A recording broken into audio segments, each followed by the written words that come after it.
Osio Tawodi Gigage Mia Beverly, and I am from Sand Hill Band of Cherokee and Lenape.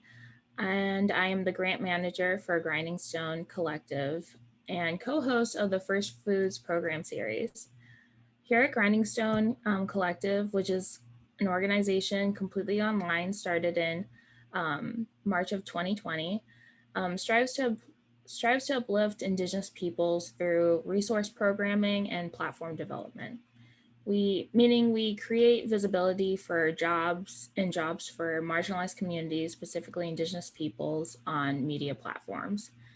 We seek to develop digital spaces for natives to showcase their knowledge and skills while simultaneously growing in community. Here at First Foods program, we host weekly educational classes. They may be instructional or just storytelling, but are led by Indigenous cultural bearers all over from Turtle Island or the Americas. Um, Here we hope to create space for Indigenous peoples to build community, combat Indigenous erasure, and engage societal issues, including food insecurity and food sovereignty. For spiritual perspective that informs my work is my Afro-Indigenous identity, specifically being of Cherokee descent. My work is based in the Indigenous values of community building, being in relations with each other, and preserving our culture, which takes the form of food sovereignty, but is also linked to other things such as language revitalization. All the work that we do at First Foods program and at Grindingstone is essentially a labor of love because, again, we are constituent led. Our work is to build the cultural gap between rural and um, urban communities.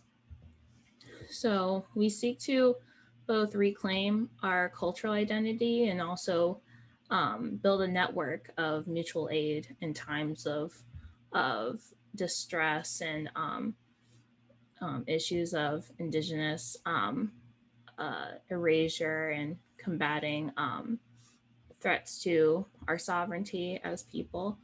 Um, and I think being also Afro Indigenous, there is a lot of intersectionality in my perspective, working towards food sovereignty. Um, I look upon my own experience as a Black woman from Washington, D.C. We see a lot of food insecurity both in Black and Indigenous communities, and those result in health disparities. So, going from there, that really informs my work and makes it more meaningful. I believe, first and foremost, the greatest threat to young farmers today who want to engage in regenerative farming is big agriculture, which is very dominating in overall farming practices in the US. Is usually characterized by large, specialized crop and animal farms. They're big on monocropping, which is very extractive and detrimental to the environment and public health. Um, I see them as largely connected to the water crisis we have today, which trickles down to the young farmers today who want to engage in sustainable practices. Um, I think also, specifically, probably to Indigenous and overall people of color who want to engage in farming. Um, Overall, the culture of settler colonialism that is in every aspect of society today, from the extractive culture of monocropping to the food trends that result in overproduction, food waste, and has a lot of environmental impact. Frankly, it is a privilege today to not be affected by climate change already, but we see definitely Indigenous and other people of color engaging in farming practices that seeks to undo that damage and prevent food waste and other detrimental effects. We also see a lot of cultural loss that prevents young farmers today to engage in the practices that Turtle Island has seen for centuries. due to also governmental policies like the Indian Relocation Act of 1956. We see a loss of indigenous knowledge, which First Foods program seeks to undo. And that is why we target urban and rural communities, because oftentimes indigenous people um, are have moved off reservations or from large communities and have lost that contact that we're so used to having prior to colonization. And other other impact of climate change, health health loss due to food insecurity. We have food deserts, primarily in Black and Brown communities as well. So it already, those health disparities make it hard to access the the resources to even initiate farming and building a sustainable way of life that is self-sustaining. Well, I got involved with Grindingstone Collective through one of my aunties who was a teacher on the First Foods program in their first season. Grindingstone started back in, I believe, March of 2020. I came aboard January this past year.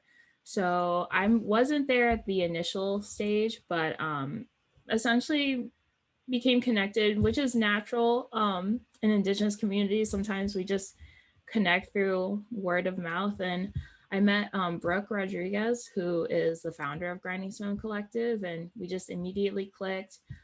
She knew I was a writer and she needed some help with grant management, and we just went on from there. And then first and foremost, I would encourage anyone like my age, young in general, to don't be shy about stepping into these large movements, especially towards food sovereignty, because I think definitely in Indigenous communities, we already encourage our youth to feel free to step up. We do center them in movements because our work is largely inspired by um, making in making life just easier for the next generation and generations after. We think ahead like that. So I'd like to extend that value to people outside of the Indigenous community, that don't be shy. Your voice is valid. We want to hear from you. Um, and again, like, don't wait for someone else to do it. You can take that first step, start that initiative. Really don't be afraid to also build that community from your own home. Like, start with people in your neighborhood, because I do believe some of the most powerful influences of today are not necessarily in the White House or at the UN, but the people in your neighborhoods, the people who are leading your communities. And again, building that network and um, building networks of mutual aid, I think that is really powerful right now. Osio Tawoge Dofadoa. My name is Mia Beverly. I am grant manager for Grindingstone Collective, co-host of First Foods program, and we serve Indigenous communities, both rural and urban. But we encourage everyone to seek out community gardens, try to learn about the food that's just Indigenous to your area, learn from the Indigenous people of your area, and seek food sovereignty in everyday practices, whether it's, growing your own, whatever your favorite fruit or vegetable is, making your garden into something that you can just feed off of in some way, somehow. Um, and again, like, support local farmers if you can, and seek out your community wherever you are. And you can reach us at First Foods Program by checking us out on Facebook at First Foods. We're also First Foods Program on Instagram. And you can also just email us at firstfoodsprogram@gmail.com.